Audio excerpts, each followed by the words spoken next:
arriba@bebrown.com. Como podéis ver, esta charla es una colaboración entre Bebrown y General Electric, así que aparte de Esther Morcillo, tendremos a Javier Portillo, que es especialista clínico de producto, concretamente arcos quirúrgicos, y Javier durante la ponencia nos va a hablar un poco de aspectos técnicos de los arcos y también cualquier consulta que tengáis relacionada con estos productos, él os las va a resolver.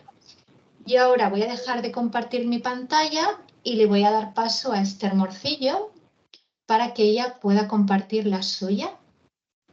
Cuando quieras, Esther, puedes compartir. Perfecto. Muchas gracias a todos. Voy a cerrar mi cámara. Gracias, Esther. Hola, buenas tardes. ¿Me podéis confirmar que veis bien la pantalla? ¿Que lo veis todo bien? Sí, te confirmo que se ve bien. Gracias. Perfecto. Muchas gracias. Bueno, en primer lugar, quería agradecer a los patrocinadores de este curso. En primer lugar, a General Electric. Muchísimas gracias a Beatriz, que es la responsable de los productos de veterinaria, porque ella tiene muchísimo entusiasmo por compartir todas las técnicas de intervencionismo en veterinaria y en parte la iniciativa de que estemos hoy aquí es de ella. Y muchísimas gracias también a Brown por brindarnos este espacio y darnos la oportunidad para poder comentar todos los casos y todo lo que vamos a hablar hoy, pero no solamente por eso, sino también porque su manera de trabajar nos facilita una serie de consignas que hace que podamos tener disponibles en nuestro centro de trabajo todo el material con todas las medidas disponibles y entonces es muy sencillo que podamos trabajar de una manera adecuada, ofreciéndole a cada paciente específicamente el producto que necesita, que de otro modo no sería posible. Así que muchísimas gracias por todo. Y ya sin más dilación vamos a pasar a ver lo que son los stents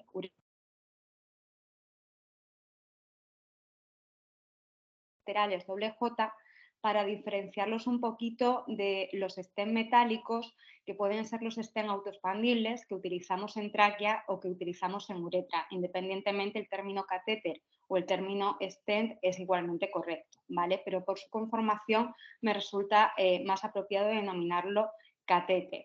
De hecho, como podéis ver en la imagen, es un catéter que lo que va a permitir es el drenaje de orina. Y lo llamamos interno y anatómico porque se diferencia, por ejemplo, de las sondas de nefrostomía en que establece un drenaje interno, es decir, no sale por el cuerpo. El drenaje externo, que serían las sondas de nefrostomía, hace una comunicación directamente entre la pelvis renal y el exterior del paciente, de modo que la orina se drena por ahí. Y a diferencia de otros dispositivos, como pueden ser los bypass ureterales, el catéter ureteral J respeta el tránsito normal de la orina, por eso lo llamamos anatómico, a diferencia de los sub, que serían los bypass, que los denominamos extraanatómicos. Por lo tanto, el catéter ureteral es un tubo hueco por dentro, ¿vale? Y que a lo largo de todo su recorrido tiene una serie de orificios o fenestraciones que van a favorecer que la orina pase por su interior y sea drenada. Independientemente de esto, este drenaje interno del catéter solamente se garantiza las primeras 24-48 horas después de su inserción y es habitual que después de este tiempo el canal interno quede bloqueado por el sedimento de orina, el detritus. Sin embargo, no hay ningún inconveniente porque la mera presencia del catéter en el uréter va a hacer que el uréter se dilate, ¿vale?, de una forma pasiva y por lo tanto la orina se drena principalmente alrededor. Como podéis ver, el dispositivo tiene una forma de J o pigtail tanto en su extremo proximal para la pelvis renal como en su extremo distal para la vejiga de la orina, que consiste en un sistema autorretentivo para disminuir el riesgo de que migre y que por lo tanto no haga su efecto.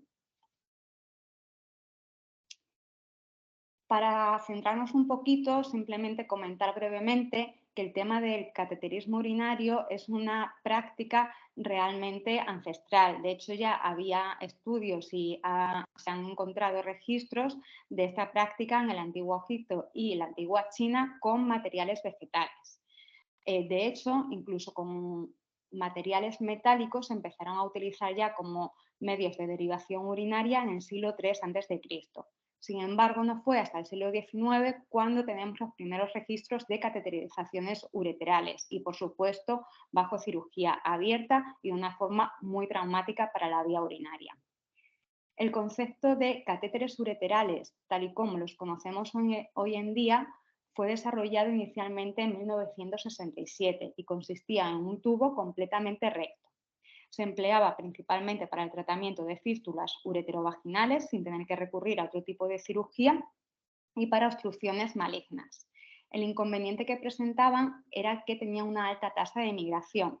Por eso, posteriormente, el grupo de investigación de Fini desarrolló este nuevo catéter que ya disponía en su extremo proximal y distal el sistema de doble J que permitía anclarse a pelvis renal y a vejiga disminuyendo la tasa de migración. Posteriormente, esta J fue sustituida por un pigtail, por un bucle completo, de forma que el anclaje era más eficiente. Sin embargo, el concepto del catéter, aunque ha sufrido modificaciones y hay diversos diseños y materiales en el mercado, el concepto principal es este y no ha evolucionado prácticamente nada desde el año en que lo describieron este grupo de investigación. En la actualidad, el empleo de catéteres ureterales doble J en medicina humana es con diferencia la práctica urológica que más frecuente se realiza en el entorno hospitalario. Solamente está descrito que en Reino Unido se colocan más de 15.000 catéteres por año. Y es que en urología de medicina humana se coloca un catéter ureteral ante cualquier alteración del tracto urinario superior que se presente, ¿vale? Si se presenta un paciente con una obstrucción, se coloca un catéter ureteral doble J. Si se recibe un paciente para realizar una ureteroscopia, que es bastante frecuente, y el ureteroscopio no pasa de manera adecuada por el uréter, se coloca un catéter doble J, también después de cualquier cirugía del tracto urinario superior. Por lo tanto, realmente es una práctica muy frecuente. En medicina veterinaria es cierto que en los últimos años cada vez se está empleando más y estandarizando más la técnica. ¿Cuál es el problema? Que antes no teníamos dispositivos específicamente desarrollados para veterinaria y por lo tanto eran muy grandes. Por lo tanto se usaba solamente como opción de salvamento y se usaban como una medida de derivación permanente. Nunca nadie se había planteado colocar un catéter ureteral doble J durante un tiempo determinado y una vez que hubiera terminado su función retirarlo. Y es principalmente lo que vamos a ver a lo largo de esta charla, que puede ser una opción temporal y sus aplicaciones se incrementan muchísimo. Para comprender todas esas indicaciones de los catéteres ureterales es necesario saber cuál es su funcionamiento, cuál es su impacto dentro de la vía urinaria. En primer lugar, va a provocar una serie de cambios fisiológicos, principalmente inflamación de la pared ureteral.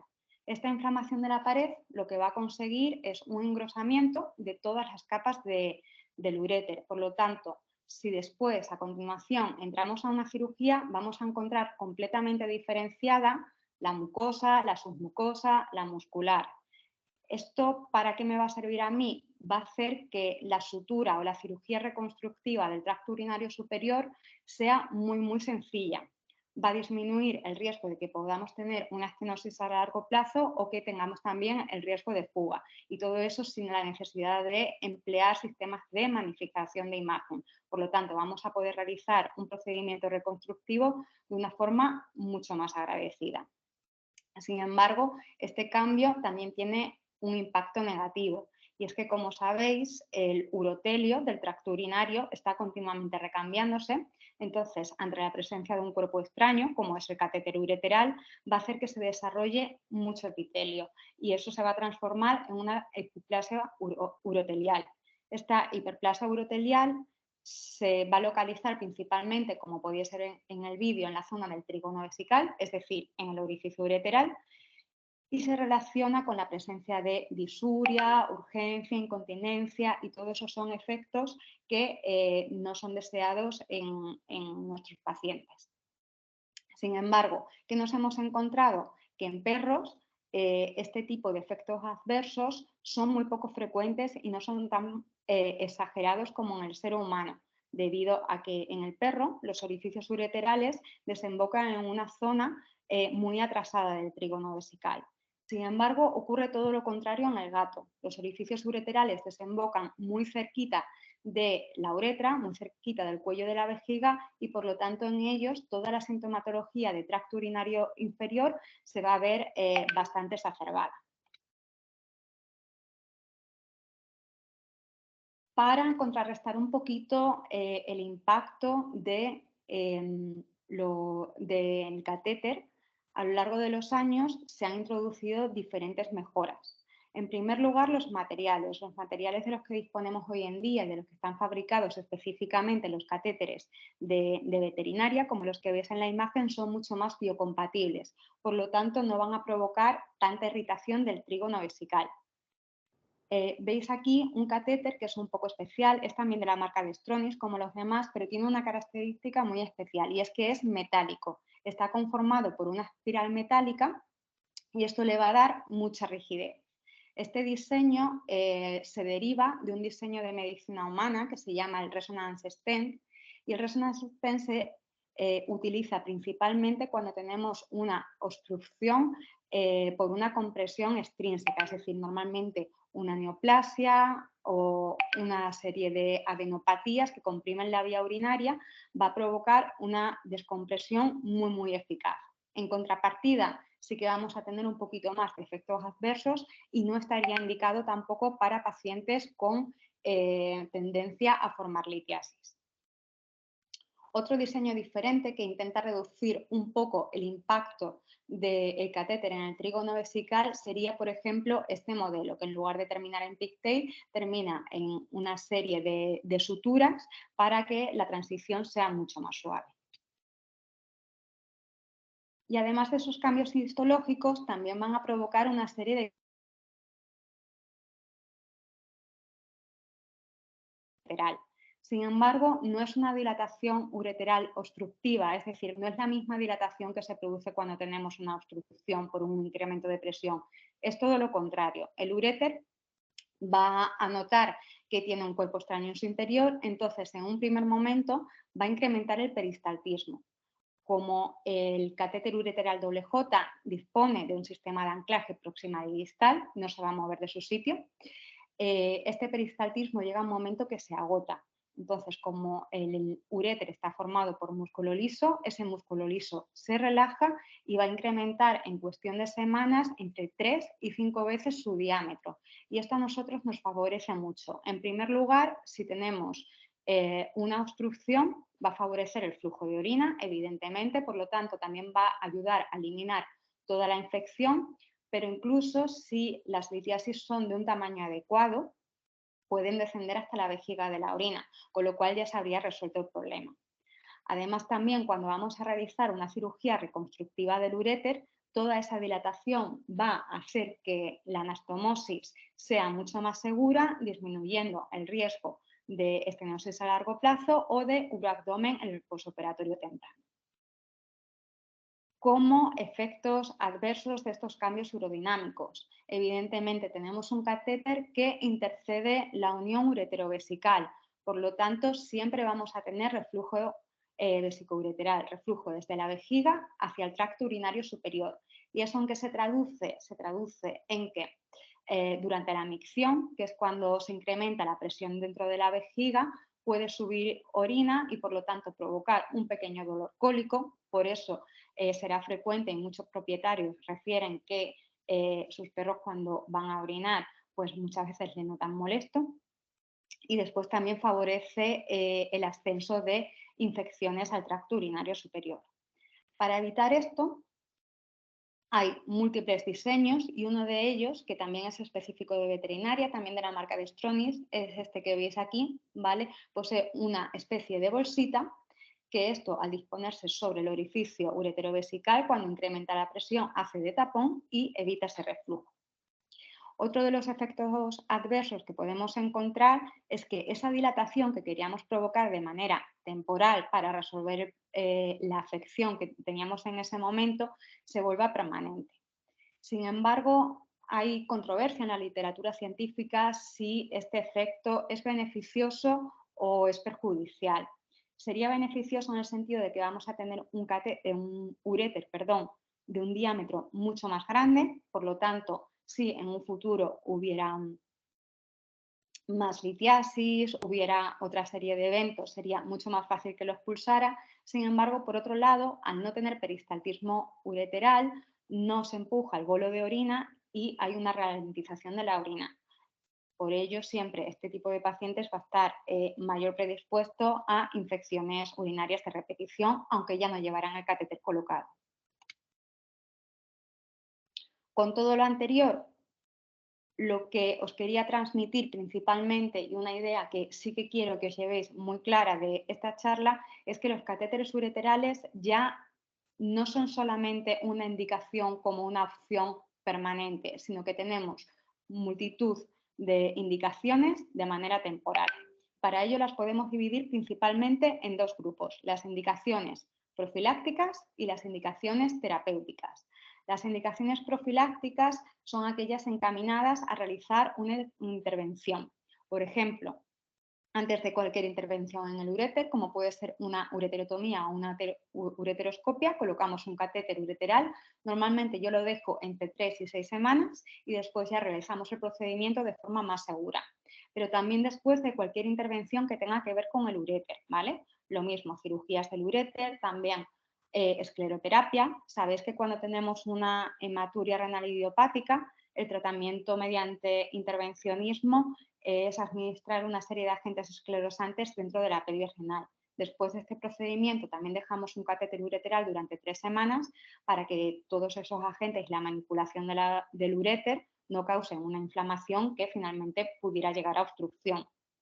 Evidentemente, cualquier cirugía reconstructiva del uréter, por ejemplo, una reimplantación ureteral que puede ser por un traumatismo, que puede ser, por ejemplo, por unos uréteres ectópicos de tipo extramural, también necesitarían una reimplantación y nosotros ya por protocolo en nuestro centro de trabajo toda la cirugía ureteral lleva después durante 3 o 6 semanas un catéter ureteral doble J que después retiramos vía cistoscópica. En cuanto a la terapéutica, sería disponer el catéter ureteral para resolver un proceso obstructivo, es decir, una uropatía obstructiva. Una uropatía obstructiva que pueden ser por múltiples causas, tanto causas benignas como causas malignas, ¿vale? También como compresiones dentro del propio sistema urinario, como compresiones que vengan de fuera. Ante una uropatía obstructiva, lo que tenemos que tener claro, y al menos la idea que yo intento transmitir siempre al propietario, es que en este momento el reloj corre en nuestra contra, ¿vale? Es decir, necesitamos una rápida descomprensión de la vía urinaria. ¿Por qué? Porque la obstrucción va a provocar un incremento de presión dentro de la pelvis renal. Ese incremento de presión lo que va a hacer es que se dañen nefronas y las nefronas que quedan dañadas o que se mueren, esas ya no se pueden recuperar. Sí que es cierto y todos sabemos que los riñones tienen una capacidad de compensación muy grande y las nefronas de alrededor pueden crecer de tamaño y compensar su función. Sin embargo, cuanto más severa sea la obstrucción y más dure en el tiempo, menor probabilidad hay de que pueda quedar con unos valores de funcionalidad renal adecuados. Por lo tanto, siempre lo primero es descomprimir la vía urinaria. Y a la hora de descomprimir la vía urinaria, lo hemos visto al inicio de la presentación, tenemos 3 herramientas. Para mí, el drenaje externo, es decir, la zona de nefrostomía, es una opción que solamente la empleo en casos muy extremos cuando no puedo hacer nada más por el paciente. ¿Por qué? Porque estamos haciendo una comunicación de la pelvis renal con el exterior, por lo tanto, el riesgo de una infección y de una pielonefritis muy grave es elevado, pero además este tipo de sondas migran con mucha facilidad y podríamos tener un uroabdomen o orina en el retroperitoneo, que normalmente es una orina infectada, con lo cual el riesgo de complicaciones con este tipo de sistema es muy elevado y solamente se usa en casos muy extremos cuando no tenemos ninguna otra alternativa. Por lo tanto, la cuestión realmente sería decidir entre qué es más adecuado para cada paciente, si el catéter doble J o el bypass ureteral. Aquí no hay ningún criterio estandarizado en la literatura científica, ¿vale? Y yo os voy a presentar cuáles son los criterios que seguimos en mi centro de trabajo y que después de todos estos años hemos considerado que son los más adecuados. Pero luego, si queréis, podéis comentar cuáles son los que seguís vosotros en vuestro centro de trabajo y cuál es la ventaja e inconveniente de cada uno de ellos. En cuanto a los catéteres ureterales J, es la opción preferida siempre en perros, ya sea una opción temporal o una opción permanente para resolver esa obstrucción. Entre una opción temporal y permanente, yo siempre voy a preferir una opción temporal, es decir, le voy a colocar de momento el catéter ureteral J para resolver la obstrucción, para estabilizar al paciente, para curar la infección de la vía urinaria. Y después ya, una vez esté todo eso resuelto, ya me planteo qué necesita ese paciente para resolver su proceso obstructivo. Si es una litiasis, pues lo podemos resolver mediante ureterotomía o litotricia. Si es una compresión extrínseca, veremos a ver si puede pasar a cirugía, ¿vale? Pero en un primer momento colocamos el catéter.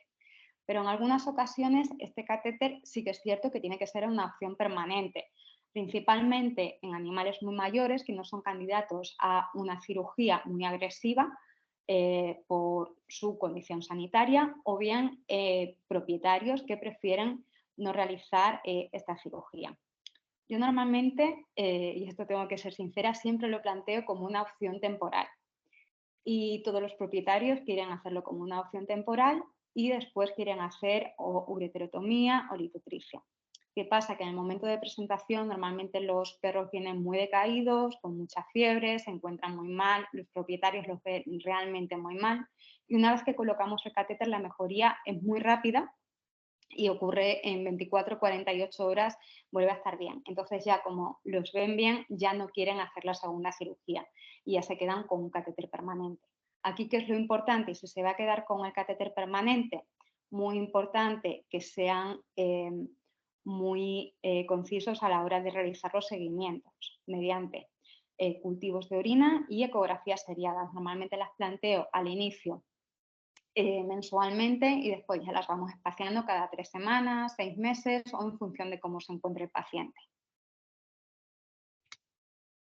En cuanto a los gatos, la opción del catéter ureteral no es la estandarizada como en los perros, ¿vale? Porque entraña un poquito más de dificultad, sino que en los gatos lo planteamos como opción cuando va a ser un catéter temporal. ¿Por qué? Porque en los gatos sí que es cierto que el catéter tiene mucho más efectos adversos, les provoca mucha más irritación del trígono vesical. Es cierto que en la gran mayoría de los casos podemos resolverlo mediante medicación, pero al propietario le lleva un poquito más de comedero de cabeza, un poquito más de angustia, lo pasan peor y al final los estamos ofreciendo principalmente cuando va a ser una opción temporal o cuando el propietario no quiere realizar un bypass. ¿Cuándo puede ser una opción temporal? Pues principalmente cuando presenta litiasis única. Le coloco en un primer momento el catéter, si no tiene infección y está estable, en ese momento también podemos hacer la ureterotomía y después de la ureterotomía se retiraría el catéter a las 3 semanas. Otro de los momentos donde también colocamos siempre, o al menos lo ofrecemos, colocar el catéter J es cuando tenemos una pielonefritis complicada o una pionefrosis. ¿Por qué?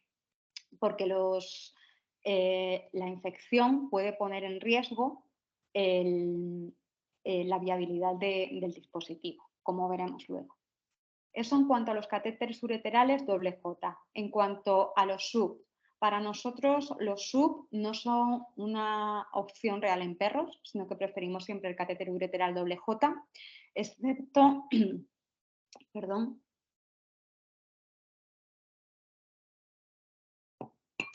excepto cuando sea imposible cateterizar la vía urinaria por motivos anatómicos y entonces tengamos que recurrir a esto, pero realmente nunca nos ha pasado. Incluso en aquellos casos donde es mucho más difícil cateterizar la vía urinaria, como puede ser cuando tenemos un carcinoma de células de transición en el trígono vesical, tampoco recurrimos a sub, sino que hacemos una cateterización anterograda, como veremos un poquito más adelante. porque lo que está visto en la literatura científica es que cuando tenemos este tipo de tumores puede haber diseminación del tumor en las zonas de implantación del SUB. Por lo tanto, nosotros preferimos siempre no abrir la vía urinaria en este tipo de afecciones. Además, se ha visto que los SUB en perros, uno de los motivos de su fracaso es que tienen una tasa de incrustación altísima, pese a que se realicen los lavados y todo lo demás. Probablemente esta tasa también ocurra con los catéteres ureterales WJ. ¿Cuál es la diferencia? Que los catéteres ureterales WJ se pueden recambiar de manera muy fácil. Y como nuestros pacientes se van a someter a un seguimiento muy estrecho, en el momento que vemos que está apareciendo cualquier anormalidad, lo vamos a citar y vamos a recambiar el catéter antiguo por uno nuevo. Y por lo tanto no vamos a tener este problema. El hecho de recambiar un SUB ya supone meterte a cirugía, hacer cirugía reconstructiva, siempre se destruye parénquima renal y por lo tanto es una opción que no nos gusta. En cuanto a los gatos, las indicaciones de los SUB para nosotros es cuando vienen muy estable en cuanto a funcionalidad renal que no conseguimos estabilizar durante la hospitalización con fluidoterapia y tratamiento médico.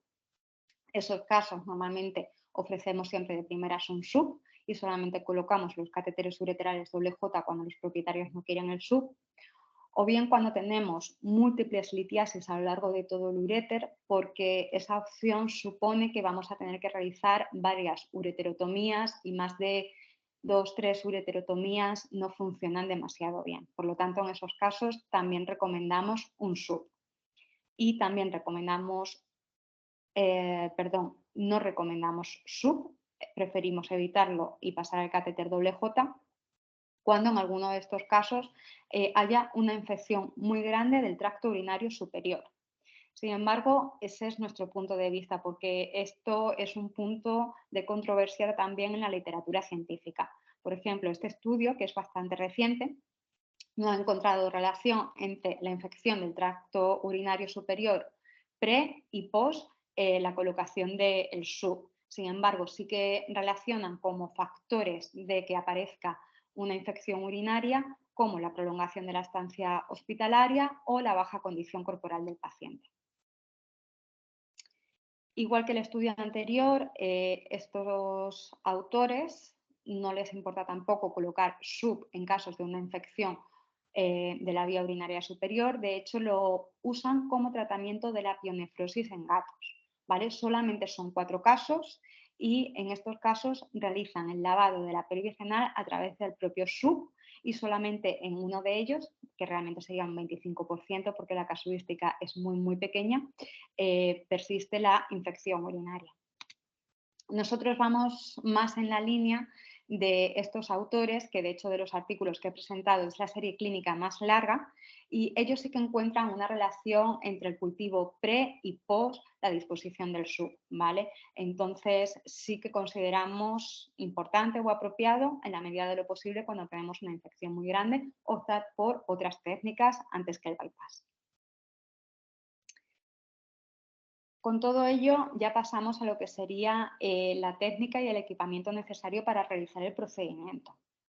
Para nosotros es fundamental realizar cualquier manipulación de la vía urinaria superior con arco quirúrgico, con fluoroscopio, ¿vale? Sí que es cierto que cuando vamos a colocar el catéter ureteral WJ mediante una técnica de cirugía convencional, de cirugía abierta, si todo es muy agradecido, el uréter es recto, es una anatomía fácil, lo podemos colocar sin fluoroscopia. ¿Cuál es el problema? El problema va a venir cuando tengamos un uréter con muchos bucles, un uréter muy tortuoso, una estenosis grande que sea difícil de pasar. Para eso sí que necesitamos el arco para negociar todas las curvas y poder realizar el procedimiento de manera segura. Y eso por cirugía abierta, porque evidentemente con abordaje endoscópico o abordaje percutáneo, para nosotros desde luego que el arco quirúrgico es imprescindible. Cuanto a las características del arco, nos van a describir luego los compañeros de General todas sus características para nuestros pacientes en particular, con lo cual ellos lo van a hacer muchísimo mejor que yo y les dejo paso a ellos cuando termine la presentación. material específico, además de los catéteres, que vamos a necesitar para este tipo de técnicas. En primer lugar, las guías hidrofílicas. Guías hidrofílicas que, como sabéis, todas están formadas por un alma metálica, normalmente de nitinol, que le va a conferir su rigidez y que me va a aportar toda la fuerza que yo necesito para negociar todos los bucles del uréter, que luego veréis en las imágenes, muchas veces no son tan fáciles como parecen. Ese alma metálica de la guía se va a rodear de una cubierta de un material hidrofílico que va a hacer que la guía resbale muy bien. Una pregunta que me soléis hacer muchas veces o cuando vamos a algún centro nuevo a colocar catéteres ureterales WJ es: si la piedra está obstruyendo completamente el uréter, ¿cómo voy a pasar? Pues pasamos porque las guías son muy finas y son hidrofílicas y siempre van a encontrar un hueco, y si no lo encuentran, yo la voy a dirigir, gracias a que pueden estar curvadas, la voy a dirigir con el arco para encontrar el hueco y poder negociar ese bucle y poder subir hasta arriba. Con lo cual es muy raro y son muy pocos los casos que no podemos ascender con la guía. Y si no pudiéramos ascender es más por una complicación anatómica o una estenosis completa del uréter que por una piedra o un cálculo. Tipos de guía principalmente se van a diferenciar en su extremo. El extremo distal es un extremo que tiene una conformación diferente y entonces es muy blandito, para que cuando pase por el uréter no se clave y no haga una perforación, sino que se dobla y se va a ir amoldando a la forma del uréter. Ese extremo puede ser recto o puede ser curvo. Diferencias entre una y otra, como cada uno se sienta más cómodo trabajando. Yo, personalmente, y sé que no hay mucha gente que sea de mi misma opinión, me siento casi siempre mucho más cómoda trabajando con guías rectas, ¿vale? Las guías rectas para mí me resulta muy fácil, probablemente porque aprendí con ellas, manipular un uréter con muchas curvas con una guía recta. Únicamente me gustan más las guías curvas para hacer la cateterización ureteral vía endoscópica en animales muy pequeños, en perritas muy pequeñas o en gata, porque ahí sí que me ayudan una primera curva que sea este tipo de guía con el extremo un poquito angulado. Sin embargo, si escucháis conferencias de diversos autores, leéis artículos, la gran mayoría de ellos prefieren la curva, con lo cual es un poquito con qué hayáis aprendido, probar todo el material y ver con qué os encontráis más cómodos. El tamaño de la guía va a depender sobre todo del tamaño de nuestro paciente. En gatos y en perros pequeños puede ser necesaria una guía de 0,018 y siempre que podamos vamos a tender a colocar una guía de 0,035. ¿Por qué? Porque al ser más grande me va a dar más soporte y me va a permitir poder manejar una vía urinaria complicada de una forma mucho más sencilla. Además de estas guías, también disponemos de catéteres hidrofílicos, catéteres que no son los catéteres ureterales WJ, sino que son unos catéteres que vamos a usar en un paso inicial antes de colocar el catéter WJ. Tenemos diferentes tipos y, como veis, tenemos también muchas tallas. Recientemente he probado este de 3 Friends, que yo no lo conocía, y me lo dejaron para que lo probara, y la verdad que es súper fácil cateterizar perros pequeños, incluso gatos, con el catéter de 3 Friends. ¿Para qué van a servir estos catéteres? Pues estos catéteres poseen un canal central, de manera que ascienden hasta la pelvis renal de manera coaxial a la guía, ¿vale? Se sube, la guía se mete por dentro y se avanza como si fuera un riel. Esto me va a permitir llegar hasta pelvis renal y lo primero de todo, el primer paso, luego lo veremos también, va a ser tomar una muestra de orina estéril, porque nos encontramos que en un 80% de los casos el resultado del cultivo que tenemos de la orina de pelvis renal no coincide con el de la vejiga de la orina, puesto que hay una obstrucción y no está comunicado, ¿vale? Por lo tanto, es muy importante, antes de meter contraste y antes de continuar con el procedimiento, tomar una muestra de orina estéril y vaciar toda la pelvis renal. A continuación ya meteríamos el contraste. Y esa es la función de este tipo de catéteres antes de colocar el catéter ureteral WJ. Además, otro tipo de catéteres que también van a ser imprescindibles para la técnica son los catéteres medidor. Lo llamamos así catéter medidor porque dispone de una serie de marcas radiopacas que se van a ver en el floro para que nos va a permitir medir la longitud de nuestro uréter, ¿vale? Nosotros sabemos que la distancia desde el inicio de esta marca al inicio de esta son 10 milímetros y esto va a ser una guía, un calibrado para saber cuánto mide mi uréter. Y finalmente, los catéteres ureterales WJ. Los catéteres ureterales, como veis, ya los hemos visto previamente, pues en una serie de orificios, la guía se pasaría por su canal central y esta es la tabla de medidas que disponemos de los catéteres que han sido específicamente diseñados para veterinaria, ¿vale? Concretamente estos son de la marca de Stronix.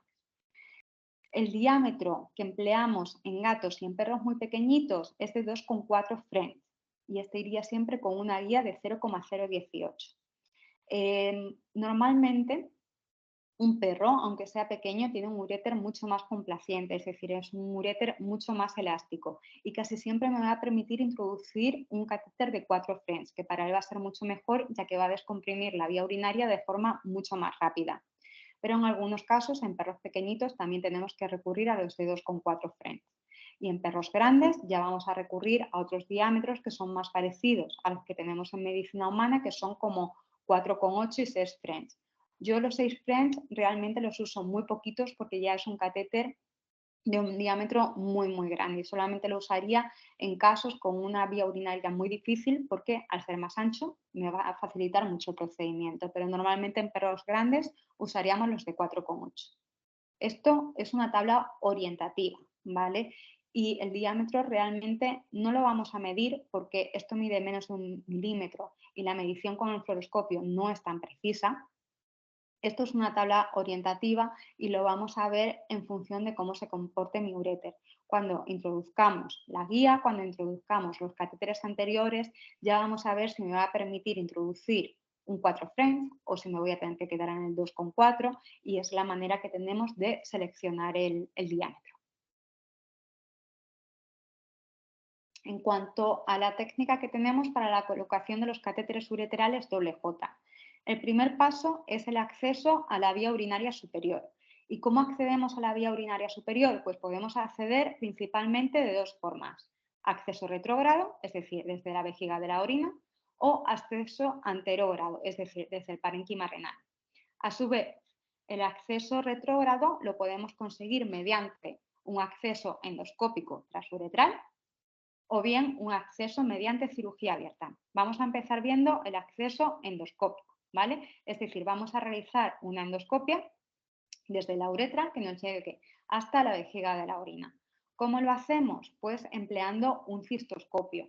Tenéis aquí los diferentes tipos de cistoscopio, pero no necesitamos un equipamiento muy especializado. Un cistoscopio convencional, que para perras medianas será de 2,7 con su vaina, o de 1,9 con su vaina para perras un poquito más pequeñas. En gatas muchas veces necesitamos un endoscopio de un diámetro un poquito inferior. Pero ¿qué es lo más importante? Que siempre tenga vaina para que nos permita tener un canal de trabajo por el cual vamos a irrigar suero, de forma que cuando vamos avanzando en la exploración ese suero me va a distender y voy a poder hacer el procedimiento con seguridad y viendo lo suficiente. Y por otro lado, por ese canal de trabajo también vamos a introducir nuestra guía y nuestro material para cateterizar el uréter. No es el objetivo de la presentación, pero muy brevemente, para realizar el acceso en hembras, los colocamos en decúbito dorsal con el extremo caudal del paciente al borde de la mesa y nosotros nos situaríamos aquí, a continuación de la perrita, en los pies de la mesa. ¿Vale? Aquí está sin paños estériles porque para que se viera la posición de la foto, pero nosotros siempre hacemos este tipo de procedimientos, es completamente estéril.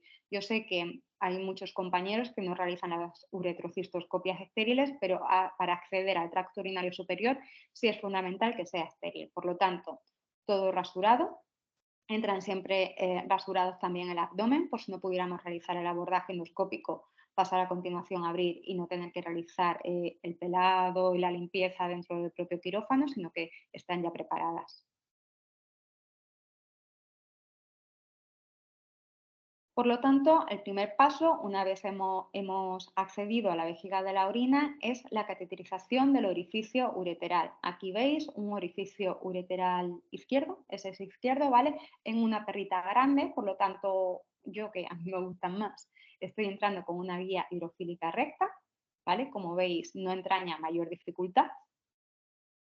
Y esto que es una perrita pequeña en este caso y una gatita, en este caso de aquí, por eso se ve tan mal porque es un fibroscopio, porque en la gata no nos permite introducir nada más grande. Veis la uretra de la gatita con el pliegue dorsal que queda abajo de la imagen por el decúbito. Y para localizar los uréteres en la gata nos tenemos que ir hacia el cuello vesical porque están prácticamente al inicio de la uretra. Como podéis ver ahí, vamos a introducir la guía. Siendo completamente sincera, en gatas siempre intentamos el abordaje endoscópico, pero solamente lo podemos hacer en la mitad de los pacientes, ¿vale? Muchas veces tienen el orificio ureteral muy estrechito y es necesario pasar a cirugía abierta. Yo lo que hago con mi anestesista, me pongo un tiempo tope y le digo, si en 15-20 minutos no he conseguido entrar, avísame y cambiamos a cirugía abierta, ¿vale? En perritas pequeñas, en principio, es un poquito más costoso. Hay que manipular un poquito la zona del orificio con el propio endoscopio para rectificarlo y que pase todo bien, pero aunque haya que trabajarlo más, casi siempre es posible. Vale, pues ya tenemos cateterizado nuestro orificio ureteral. ¿Cuál es el siguiente paso? Pues subir la guía con abordaje fluoroscópico, evidentemente, hasta la pelvis renal. Aquí sería mucho más agradecido, desde el punto de vista técnico, si hubiéramos introducido inicialmente contraste y ya estuviera toda la vía urinaria coloreada. ¿Cuál es el problema? Que si yo meto contraste en la vía urinaria, el contraste inhibe en cierta medida el crecimiento de bacterias, con lo cual si yo quiero enviar posteriormente esa muestra de pelvis renal para cultivo, me la va a enmascarar el contraste. Así que una vez que nos acostumbremos y que hayamos pasado la curva de aprendizaje, es perfectamente posible ascender la guía hasta la pelvis renal. Aquí sé que he llegado al riñón por la forma que me está haciendo la guía, ¿vale? Ya sé que estoy en pelvis renal y es perfectamente posible ascenderla sin introducir contraste.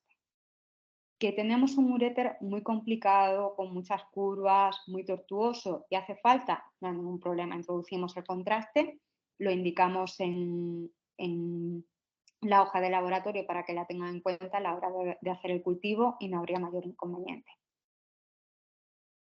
Dificultades que nos podemos encontrar en este paso, que probablemente sea uno de los puntos críticos, sobre todo que la gran mayoría de la gente lo pasa un poquito peor. Es que el uréter, si tuviéramos hecho la urografía, bajaría por aquí, por esta zona, ¿vale? Y antes de entrar a la vejiga, describe un pequeño bucle, ¿vale? Un pequeño bucle antes de entrar y además luego tiene que pasar el trayecto submucoso de la vejiga. ¿Qué pasa con esto? Que cuando nosotros introducimos una guía, siempre nos va a hacer ese bucle. Ese bucle que no sé si se ve con suficiente contraste, pero también viene por aquí, ¿vale? Vemos el endoscopio, este es un endoscopio muy finito porque era una perrita pequeña y va haciendo el bucle. Si mantenemos la tensión del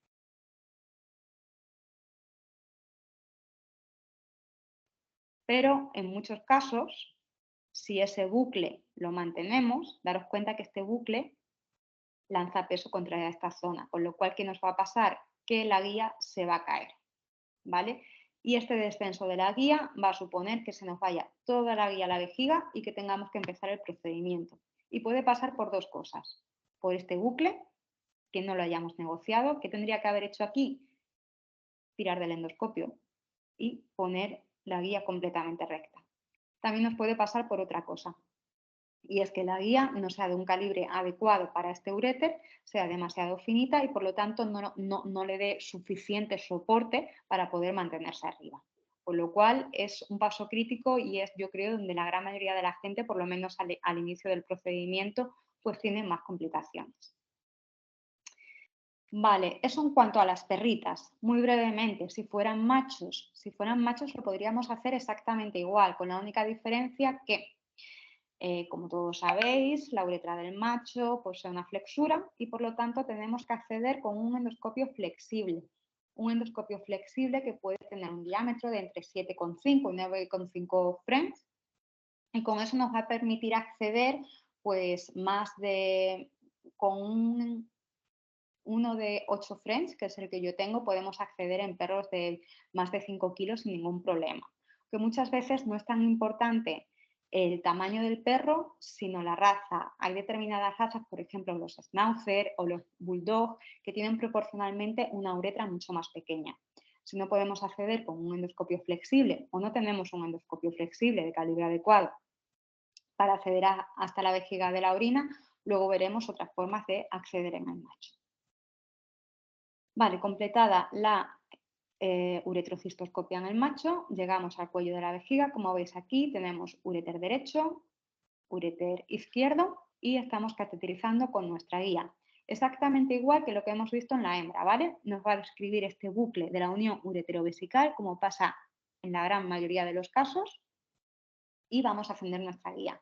La dificultad del perro viene porque al ser un endoscopio flexible y no un endoscopio rígido, esto no nos va a dar nada de soporte.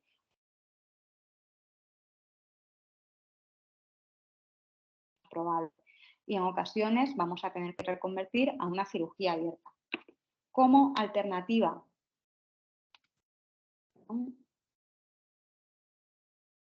como alternativa a la cirugía abierta, yo es una técnica con la que no me siento demasiado cómoda y tiendo a evitarla, ¿vale? Pero sería una herramienta igualmente válida. Sería el abordaje perineal, es decir, vamos a colocar a nuestro paciente, vamos a distender toda la uretra con medio de contraste para verla bien y a través de la región perineal vamos a acceder con un catéter, normalmente un catéter naranja, ¿vale? Pinchamos, comprobamos que estamos dentro de la uretra porque sale medio de contraste y a través del catéter introducimos nuestra guía. Ves que estamos introduciendo nuestra guía y ya introducimos una vaina de inserción.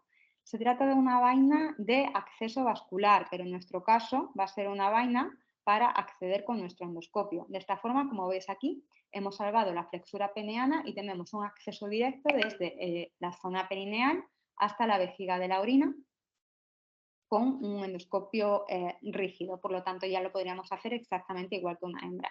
Ya os digo que yo lo he empleado alguna vez para la cateterización ureteral, pero normalmente en machos, si no consigo hacerlo con el endoscopio flexible, prefiero hacerlo mediante cistotomía, que me siento mucho más cómoda y creo que la vejiga realmente cicatriza muy bien, aunque es un abordaje más invasivo y de cara al propietario queda peor, pero de cara a la cicatrización creo que va un poquito mejor que la otra técnica.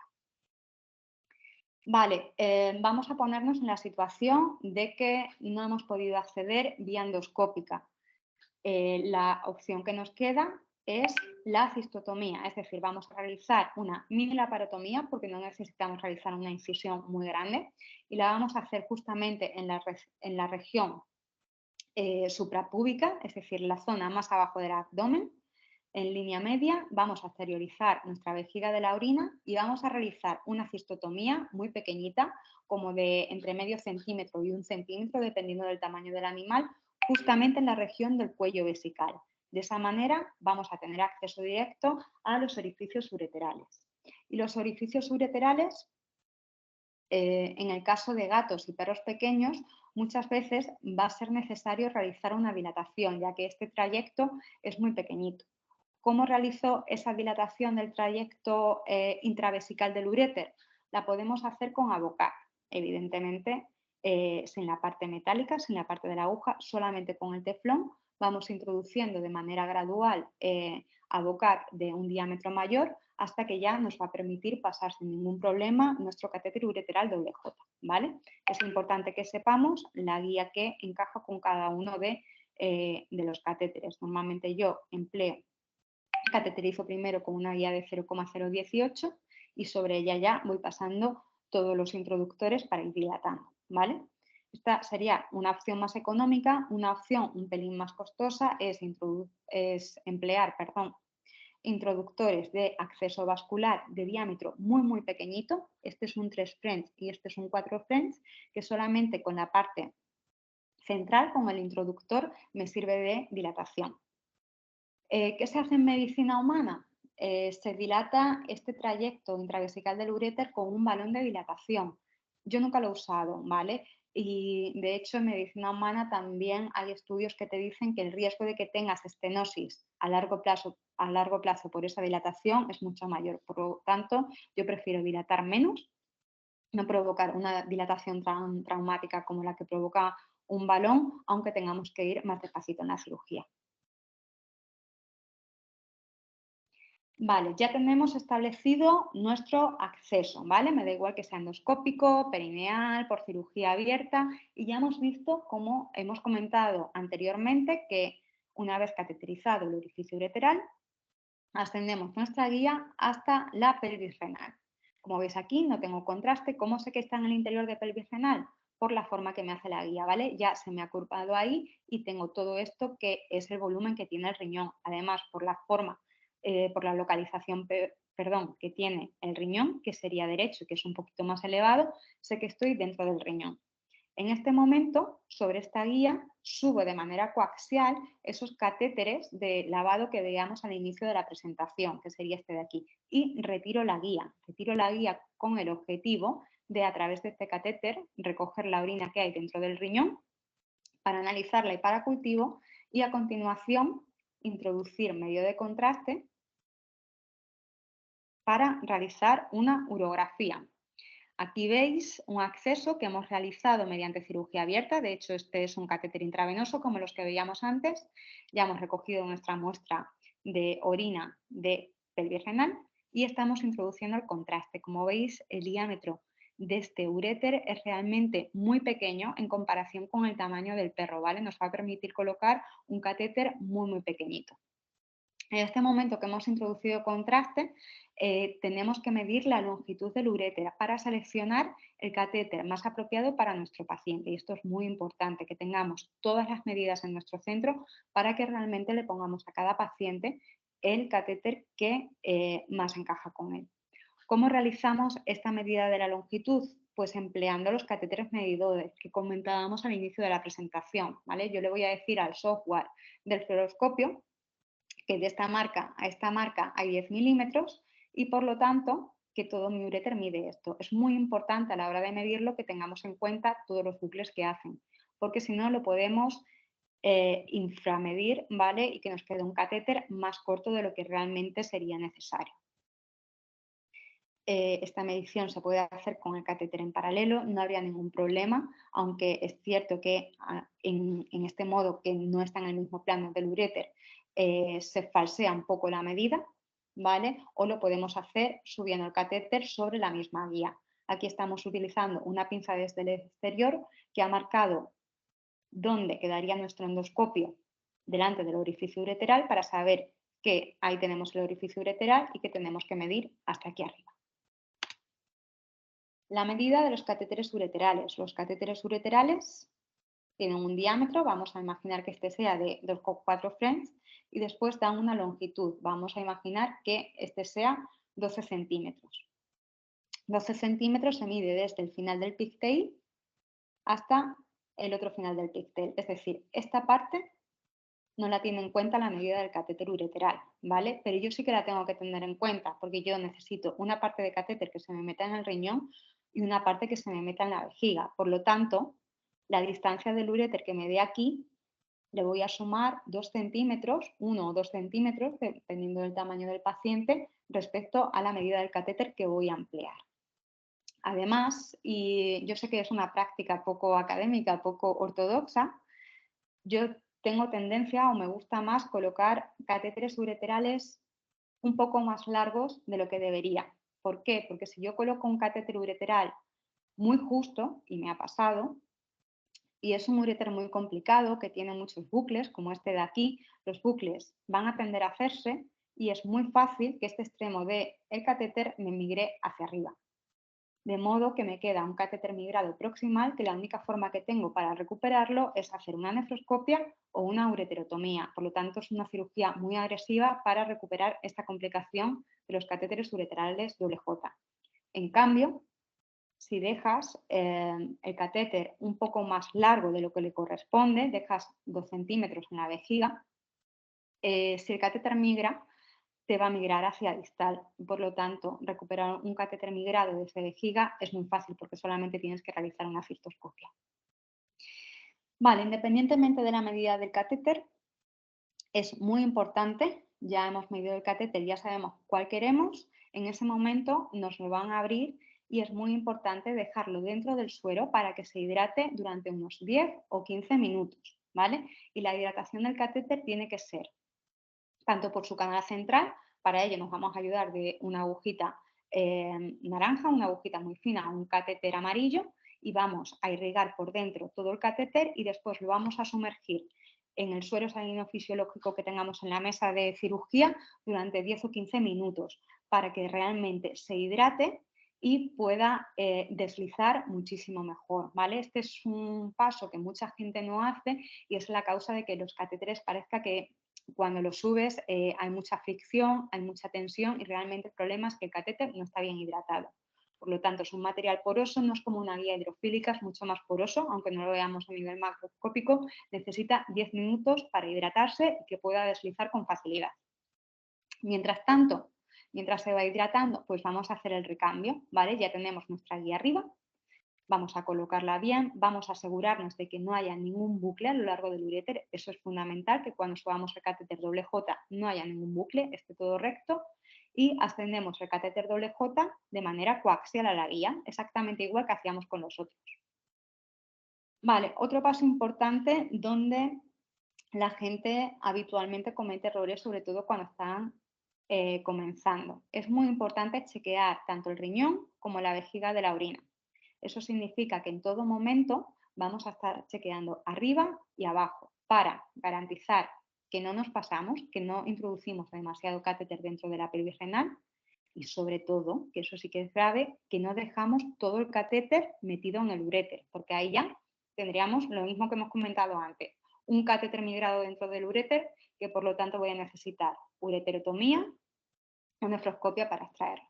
Por lo tanto, todo el tiempo chequeando. En este caso, es muy fácil porque todo el perro entra dentro del campo del fluoroscopio, pero en perros que son más grandes, como este de aquí, no es así. Y en esos casos tenemos que ir hacia riñón, hacia vejiga. Siempre, en todo momento, en este tipo de procedimientos vamos a tener una persona en quirófano que se encargue solamente del arco, ¿vale? Para que estemos subiendo o bajando, porque daros cuenta que son movimientos muy pequeños, movimientos muy precisos.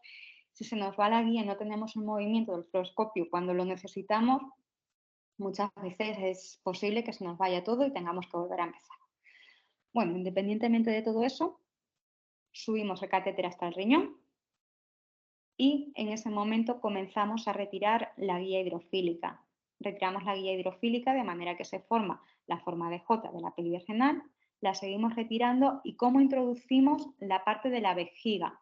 Pues con lo que llamamos un pusher o un empujador, que no es más que otro tipo de catéter que en su extremo, como veis aquí, no sé si se aprecia, tiene una marca radiopaca para saber dónde está el fin del pusher y cuándo empieza el catéter.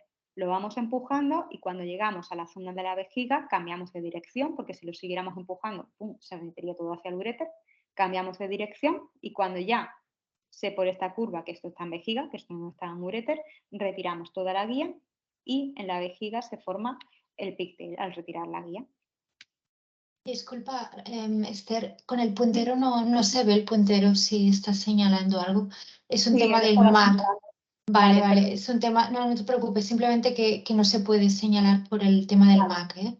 Vale, No pues perdón, espero que se haya no entendido pasa igualmente. nada. Gracias. En cuanto al abordaje anterógrado, vale, los pasos serían muy similares a los que hemos visto antes, ¿vale? Sería colocar la guía, etcétera, pero el abordaje va a ser diferente. El abordaje va a ser a través del parénquima renal. Y para ello, yo por lo menos me gusta realizar la punción dirigida con ecografía y después el resto de manipulación de guías y catéteres con fluoroscopia. ¿Cuándo vamos a realizar el acceso anterógrado? Cuando el acceso retrógrado no sea factible, principalmente cuando tengamos una anatomía muy complicada o también, y yo lo uso sobre todo cuando tengamos un carcinoma de células de transición y no sea posible el acceso retrógrado, ¿vale? No sea posible a través de la vejiga porque, como podéis ver en el vídeo, la masa invade todo el trígono vesical y es imposible encontrar el orificio ureteral. En esos casos, colocamos a nuestro paciente, lo podemos colocar en decúbito lateral. A mí me gusta enrollar un paño y usar un elevador justamente debajo del arco renal para elevar el riñón y que esté completamente en oposición con la pared abdominal, como podéis ver en la imagen. A continuación, preparamos como siempre todo el campo estéril y con nuestro ecógrafo vamos a realizar una punción ecodirigida. ¿Vale? En el momento que ya no sale orina a través del catéter, seguimos monitorizando, como veis en la segunda imagen, a través de fluoroscopia e introducimos contraste para poder dibujar toda la vía urinaria. Lo ideal, lo más normal es que cuando realizamos la punción ecodirigida, el catéter vaya siempre, como ha pasado aquí, por el polo inferior del riñón.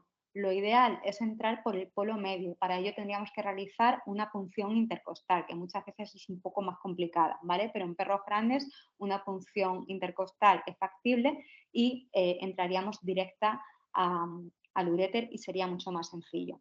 Una vez que ya hemos realizado la ureterocliorografía, ya se ha coloreado toda la vía urinaria, a través de este catéter que está en el interior de pelvis renal, introducimos la guía hidrofílica y la descendemos hasta vejiga de la orina. Y de este modo ya tenemos comunicada pelvis renal con vejiga de la orina, con lo cual la disposición del catéter ureteral sería exactamente igual que lo que hemos descrito previamente.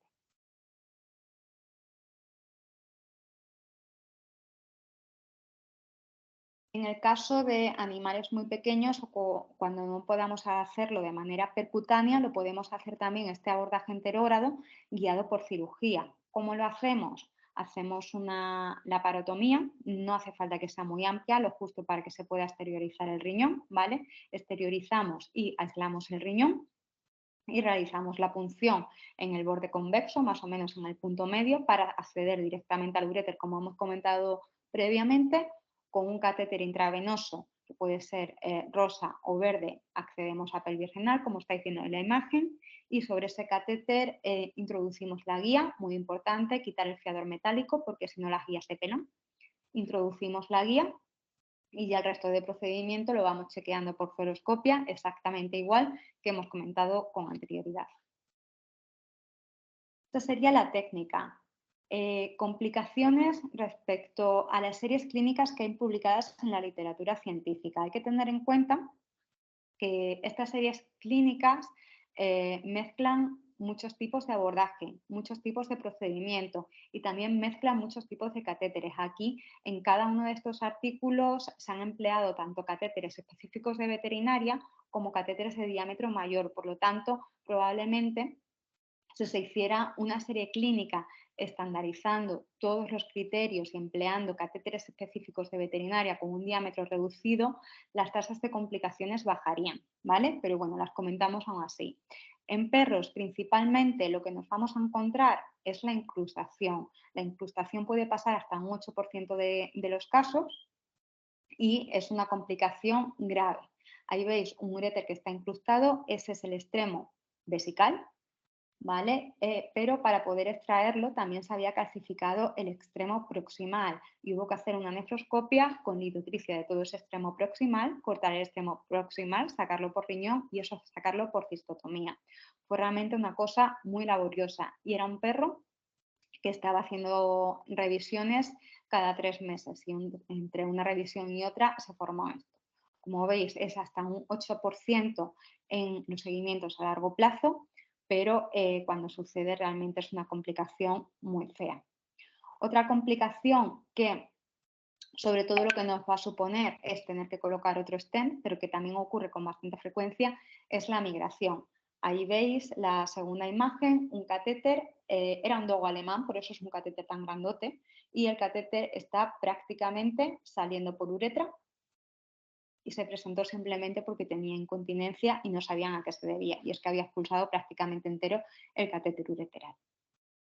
Eso es lo más frecuente que nos podemos encontrar en el perro junto con las infecciones. Sin embargo, a pesar de que las infecciones son frecuentes, sí que se ha visto en la literatura científica que la tasa de infección con el catéter ureteral doble J es menor a la que tendrían sin el catéter doble J, con lo cual, pese a las infecciones recurrentes, todavía está justificado su uso. En gatos el funcionamiento sí que es un poquito peor, ¿vale? Se describe que hasta un 35% de los casos es necesaria una ureterotomía o una ureteroneocistotomía para poder colocar el catéter. Realmente yo creo que ahora con los nuevos catéteres de 2,4 French esta tasa disminuiría bastante. Sin embargo, yo sí que me he encontrado algún caso en el que he tenido que hacer ureterotomía o reimplantación ureteral para poder colocar el catéter.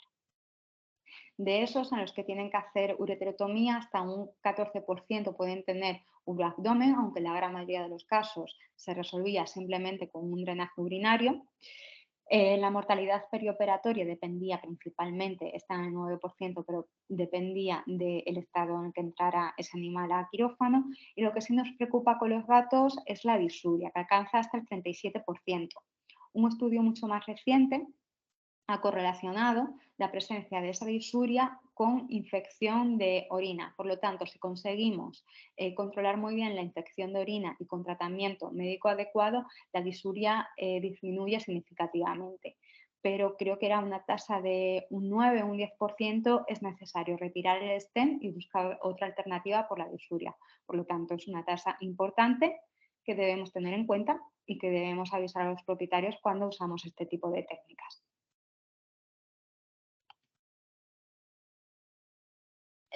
Y he puesto una serie de casos clínicos que no son casos clínicos como tal, sino grupos de casos para que veáis un poquito cuál es el protocolo de manejo que seguimos en nuestro centro de trabajo. En primer lugar, la pielonefrosis obstructiva. Sabéis que la pielonefrosis obstructiva es una infección purulenta dentro del riñón que se debe a una obstrucción en el uréter, habitualmente por cálculos, pero pueden ser también por múltiples causas. Como en el que estáis viendo, que tenía una estenosis, se ve en las flechitas rojas de la segunda imagen, una estenosis del uréter que provocó en una perrita esa obstrucción purulenta.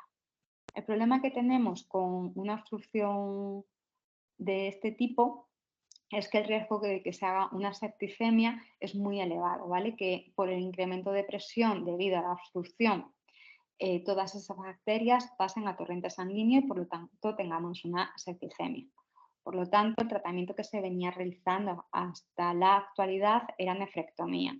Sin embargo, lo que se hace en la actualidad es colocar un catéter ureteral doble J, exactamente igual que hemos visto a lo largo de la presentación, y una vez que llegamos arriba, extraer todo el contenido purulento y realizar múltiples lavados de la pelvis renal hasta que sale completamente limpio. Después la perrita o el paciente seguirá con el catéter ureteral y con tratamiento antibiótico de acuerdo al cultivo de pelvis renal durante unas 6 semanas. Después de estas 6 semanas, si el cultivo es negativo, se pasa al tratamiento definitivo. En este caso en concreto, el tratamiento definitivo, como se trataba de una estenosis ureteral, consistía en una dilatación con balón. Realizamos la dilatación con balón y evidentemente después de una dilatación en el uréter es necesario colocar otro catéter ureteral doble J por todo lo que comentábamos antes, para favorecer la cicatrización y para evitar que ese traumatismo del stent pueda provocar una obstrucción por edema en el posoperatorio temprano o una obstrucción por estenosis en el posoperatorio más tardío. Este nuevo stent se retiraría a las 3 semanas y en nuestro caso la estenosis se resuelve de manera satisfactoria.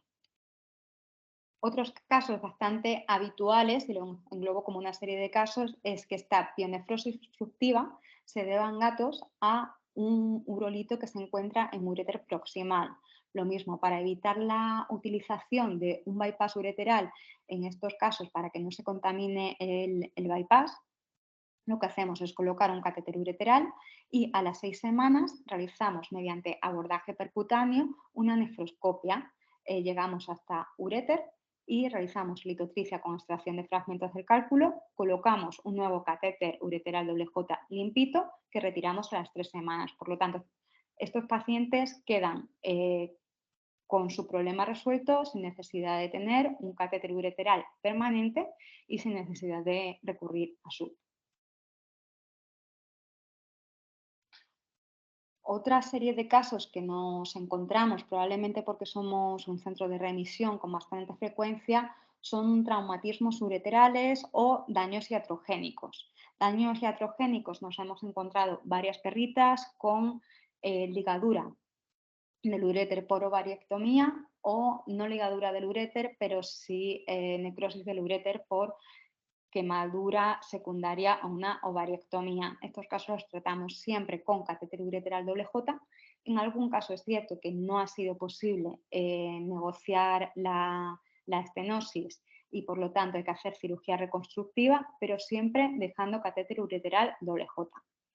Veis la imagen de la derecha, no sé si se identifica del todo bien, ¿vale? Es una vejiga de la orina que está completamente necrosada. La fotografía se tomó después de retirar toda la mucosa que estaba completamente necrótica y este es un macho criptórquido que se sometió a la esterilización y probablemente durante el procedimiento hubo algún problema que no nos supieron especificar. Probablemente yo creo que se ligó algún vaso sanguíneo importante y se necrosó toda la zona de la mucosa vesical, de la zona del trígono vesical, obstruyendo las dos salidas de los uréteres. En este paciente colocamos 2 catéteres ureterales, ¿vale? Aquí no los tuvimos 3-6 semanas, aquí los dejamos 3 meses, porque intentamos retirarlo antes y se volvió a obstruir. Y después de los 3 meses ya pudo continuar sin los catéteres y evolucionó favorablemente. Y la otra imagen que veis de la fluoroscopia corresponde a una ureteroscopia, ¿vale? Que hice yo, la complicación es mía, en la que vemos extravasación de contraste, es decir, no es mucho, pero tiene un punto de perforación y ahí el tratamiento es colocar un catéter ureteral WJ durante 6 semanas y con eso es suficiente, con eso se resolvió y no fue necesario realizar nada que no estuviera previsto en el mismo procedimiento, ya que después de cualquier ureteroscopia también colocamos un catéter ureteral WJ. Y el modo en el que nosotros proponemos o ofrecemos a los propietarios de las clínicas resolver las litiasis ureterales siempre consta de varios pasos. En primer lugar, ofrecemos colocar un catéter ureteral WJ para resolver la infección, estabilizar al paciente, dilatar la vía urinaria, todo lo que hemos venido comentando, ¿vale? Veis ahí en la imagen la orina procedente de vejiga de la orina, en la jeringa de abajo, que es completamente clarita, y la que sale de pelvis renal, ¿vale? Para que veáis lo que comentábamos antes de que en muchas ocasiones no se corresponde el cultivo de vejiga de la orina con el cultivo de pelvis renal.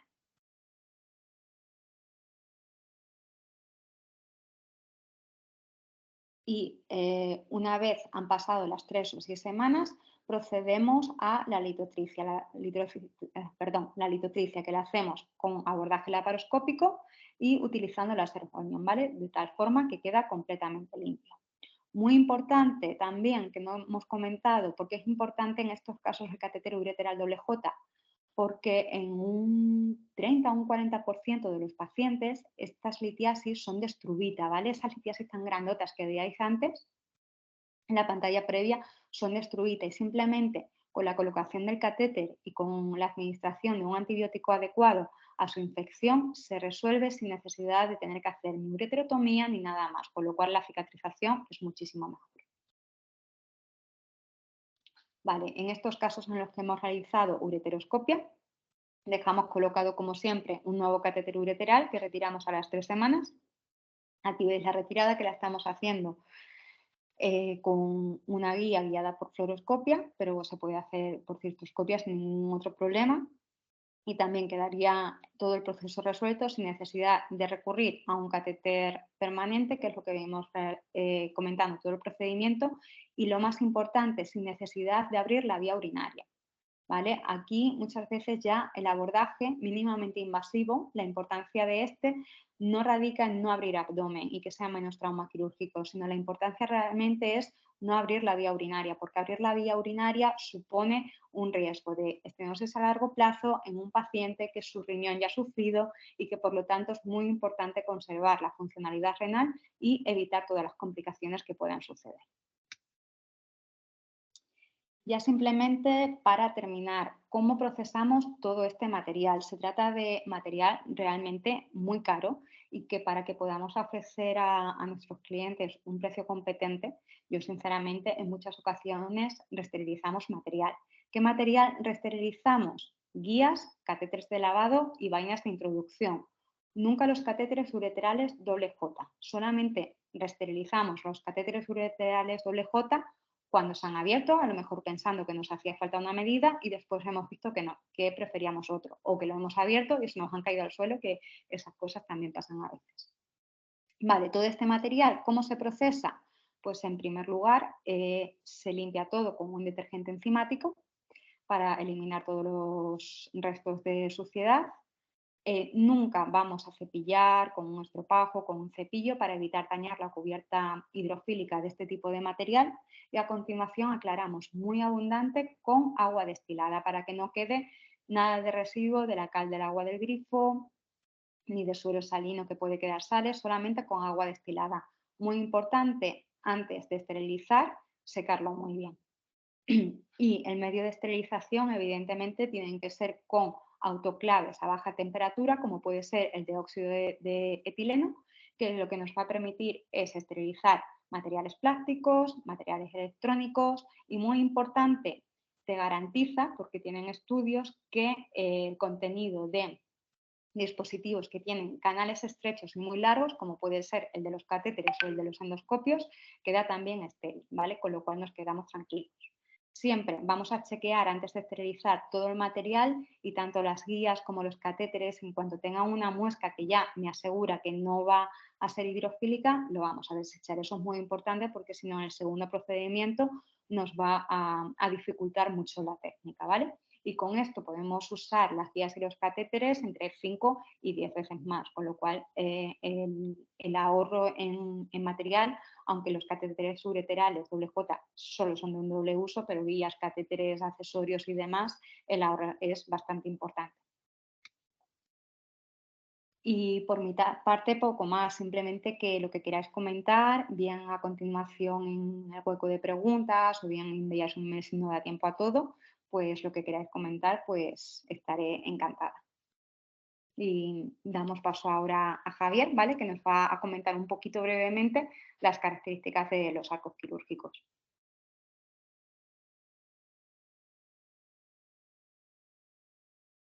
Pues gracias, Esther. Bueno, Mireia, si estás de acuerdo y si me escucháis bien, vamos a Sí, se pasar a mi escucha parte. perfecto. Fenómeno. Pues dadme un segundito que comparto.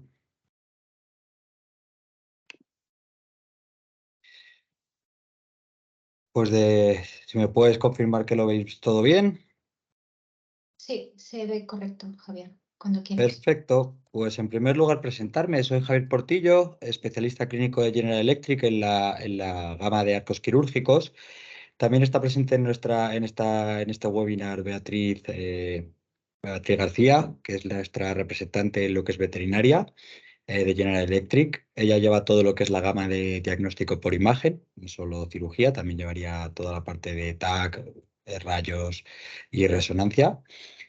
Y bueno, esta parte de la charla en ningún caso quiero que se vea como una promoción en nuestros equipos, sino más bien como cómo usar o que algunos consejos de uso de este arco quirúrgico, los procedimientos específicamente de urología, pero bueno, que la mayoría de estos consejos se podrían aplicar también a cualquier tipo de procedimiento. Es un pequeño recordatorio que seguramente muchos de vosotros ya conocéis, pero que yo creo que siempre es interesante abordar. Como os decía, el índice de la presentación, que va a ser muy breve, vamos a recordar un poco algunos conceptos de protección radiológica y qué herramientas serían más útiles a la hora de llevar a cabo este tipo de procedimientos urológicos y sobre todo qué problemas solemos encontrar, ¿no? en este tipo de cirugías. Como recordatorio de protección radiológica, bueno, ya sabéis que todos estos arcos son instalaciones radiactivas de menor tamaño, pero son instalaciones que generan radiación ionizante y hay que llevar cierta cautela, cierta precaución a la hora de usarlos, ¿vale?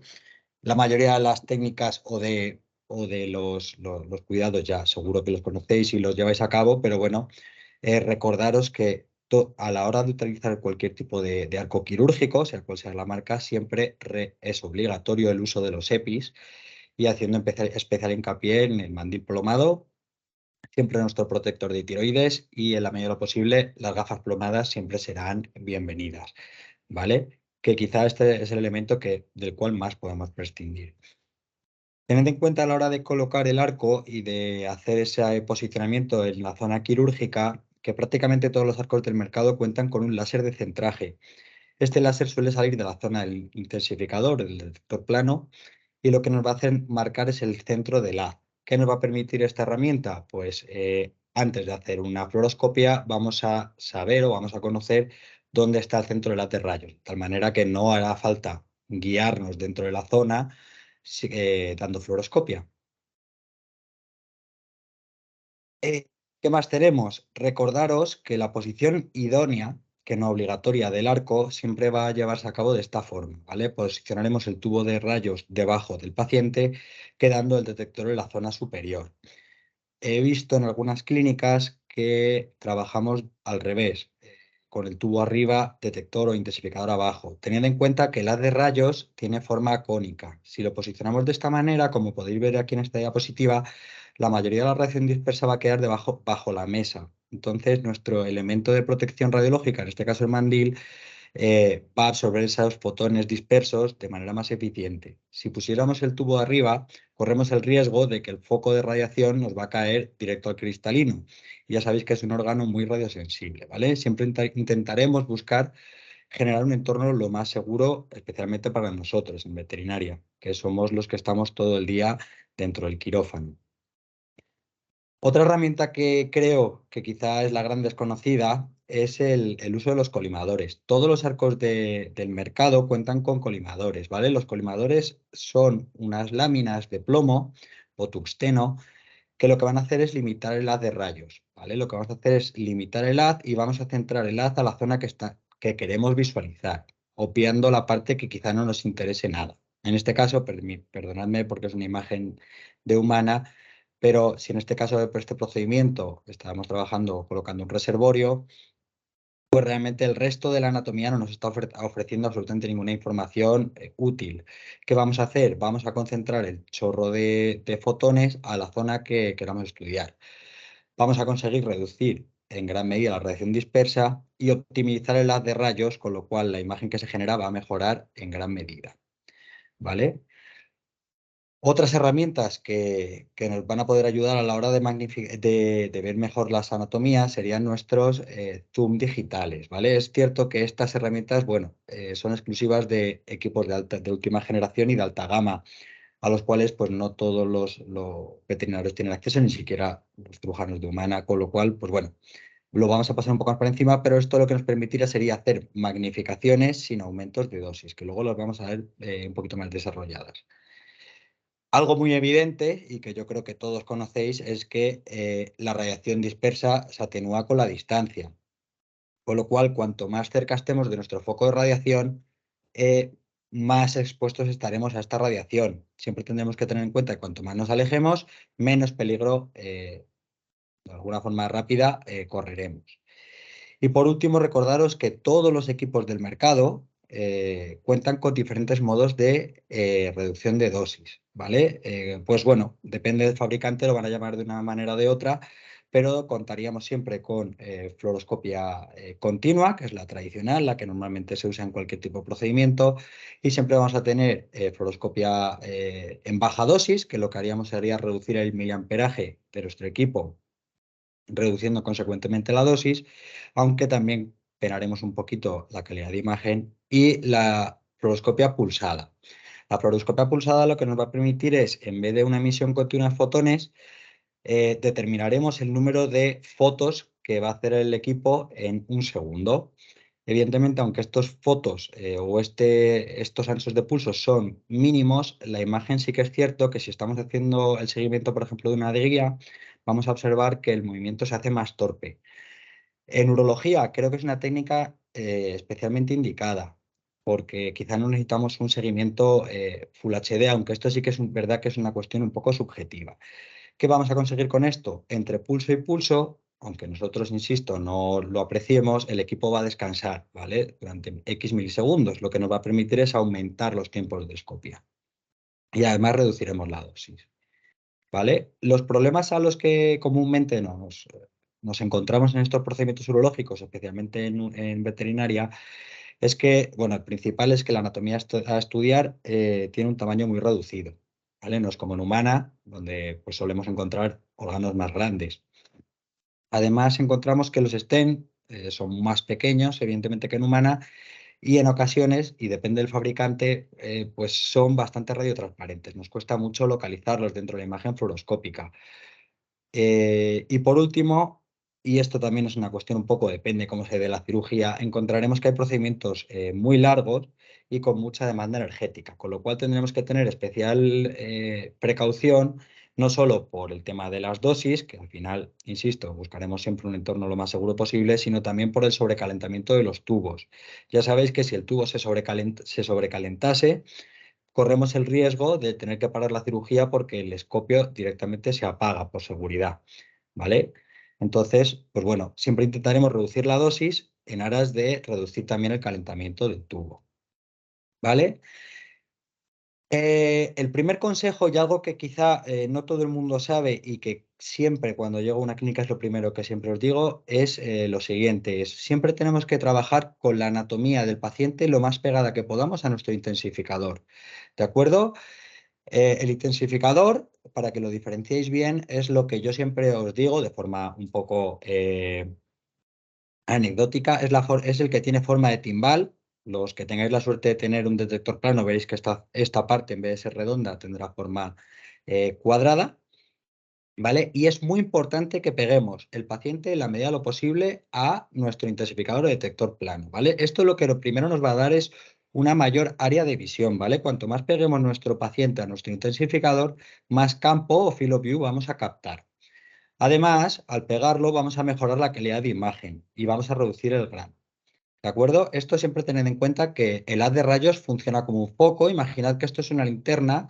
Si quisiéramos proyectar aquí la sombra de nuestra mano, cuanto más la peguemos a nuestro detector, más mano vamos a captar y menos magnificada va a estar. Además, cuanto más la peguemos, la sombra se proyectaría mucho más nítida. Pues los rayos X funcionan un poco igual, ¿vale? Cuanto más lo pegamos, evidentemente respetando el área estéril, vamos a tener mucha mejor calidad de imagen. ¿Vale? En cuanto al problema que encontramos en muchos STEM o guías de la visualización, prácticamente todos los equipos del mercado cuentan con software de postproceso, ¿vale? Ya sabéis, por lo que comúnmente conocemos como la gestión del contraste, del brillo, y en el concreto, en el caso de los arcos de General Electric, encontraréis un logo o un botón que se suele visualizar de esta forma, que lo que va a hacer es realzar los bordes, ¿vale? Se denomina realce de bordes. Esto lo que va a hacer es saturar las partes de la imagen con más densidad. Por ejemplo, en el caso de traumatología realzaríamos lo que más la cortical del hueso, pero en caso de urología lo que vamos a conseguir es saturar los bordes del esteno de las guías, de tal manera que nos será mucho más fácil visualizarlas, ¿vale? Es algo que pocos conocen y que creo que es bastante útil, ¿vale? Simplemente cuanto más lo subamos, mejor vamos a ver esas partes densas. Vais a apreciar que si subís en exceso, la imagen va a ganar mucho grano, pero sí que es verdad que tenéis que hacer un poco balanza o, bueno, estudiar si el grano es suficiente como para poder ver correctamente la imagen. El tema de las magnificaciones es otro gran desconocido dentro de la veterinaria y recordaros que, insisto, todos los equipos del mercado, o casi todos, los que yo conozco, cuentan con modos de magnificación, ¿vale? Normalmente vienen determinados con un logo así o muy similar en el que se determina el tamaño del field of view, que en este caso por defecto será de 9 pulgadas. Habrá alguien que encuentre un field of view de 12, pero lo normal es que sea de 9, ¿vale? El field of view es el campo de visión ¿vale? Entonces, este luego lo que nos va a determinar es el campo de visión. Cuanto más reduzcamos este número, ¿vale? Que veréis que en la mayoría tenemos 3 magnificaciones, podremos magnificar entre 9, 6 y 4 o 3,5. Vais a ver que más aumentamos la imagen, perdón, más magnificamos la imagen. Este sería un ejemplo claro, ¿no? Aquí sería un field of view completo, en este caso es de 31 centímetros, es un poquito más grande, y cuando le hemos aplicado la magnificación lo que vamos a ver es una zona más reducida, pero evidentemente más grande.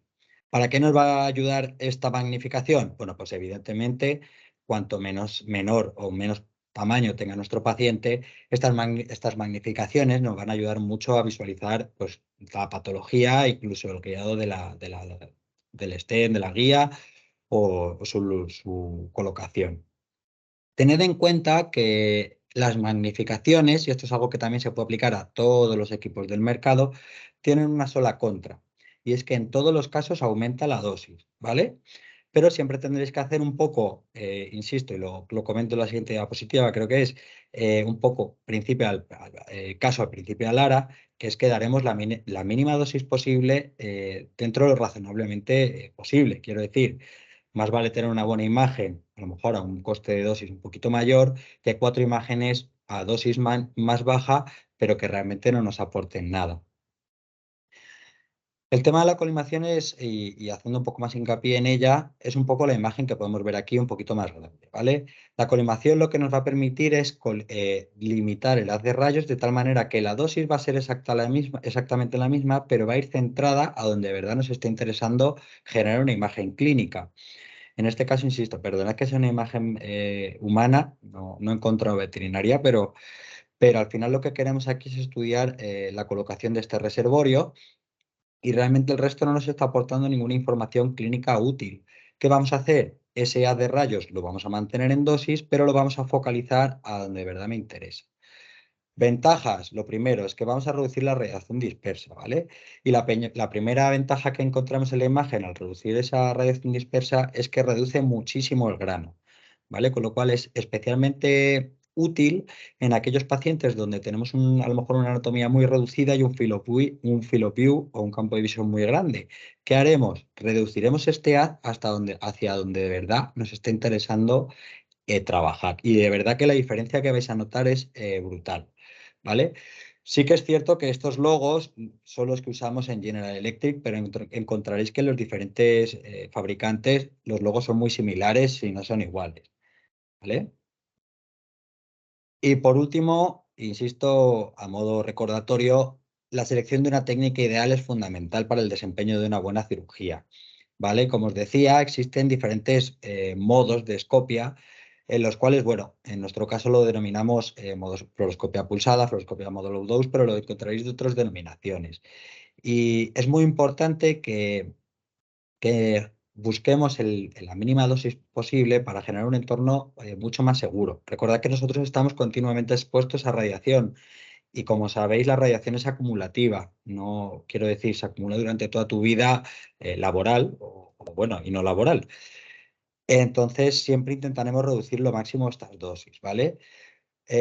Modos de reducción de dosis, pues como os decía, en General Electric, por ejemplo, contamos con el modo low dose, que nos va a generar una reducción del miliamperaje, o lo que, bueno, una reducción muy útil de dosis, aunque sí que es cierto que la calidad de imagen quizás se vea un poquito empeorada.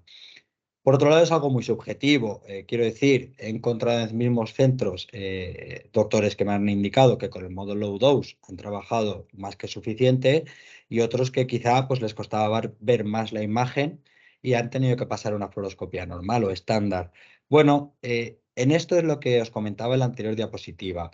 Más vale tener una buena imagen a una alta dosis o a una dosis idónea que 4 imágenes malas porque no conseguimos ver bien la anatomía a baja dosis. Y esto es lo que nos viene a decir un poco el principio de Alara, que esto cualquier persona que hayáis estudiado el tema de la protección radiológica, ya sea con el curso de capacitación del CSN, es lo primero que nos enseñan. Entonces, de ahí esta imagen que he puesto, ¿vale? Siempre tendremos que hacer un poco balanza entre la dosis y la calidad de imagen que vamos a necesitar. ¿De acuerdo?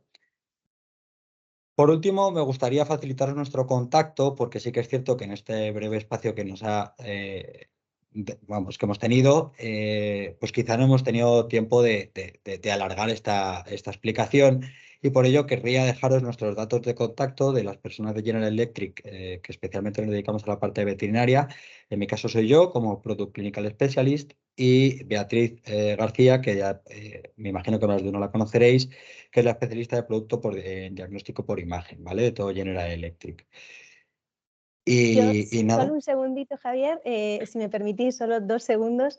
Nada, saludaros a todos y dar las gracias, lo primero a Esther por la excelente ponencia que ha hecho. También, por supuesto, a mi compañero Javier por explicarnos de una forma, yo creo que muy práctica, aspectos sobre los arcos que de verdad esperamos que os hayan resultado útiles.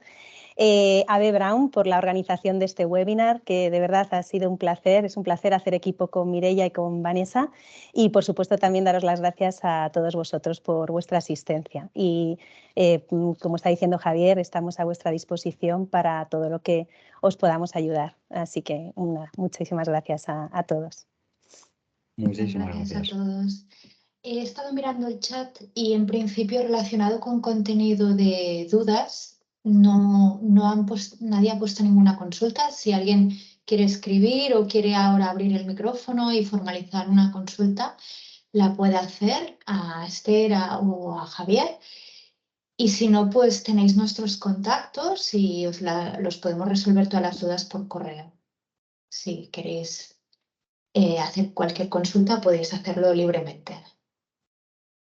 Y si no, vamos a dar por terminada la charla y tenéis el contacto, así que a futuro podéis preguntar como queráis. ¿De acuerdo? Muchas gracias, Esther. Ha sido un éxito, la verdad, en cuanto a asistencia y en cuanto a contenidos, ha sido espectacular. Muchas gracias.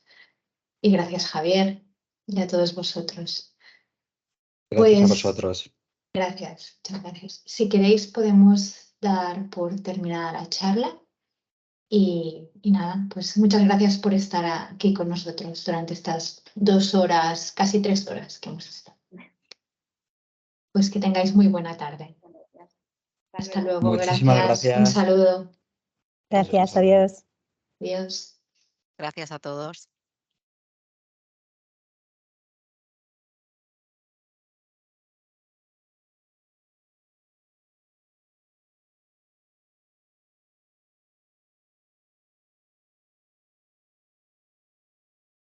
Adeu.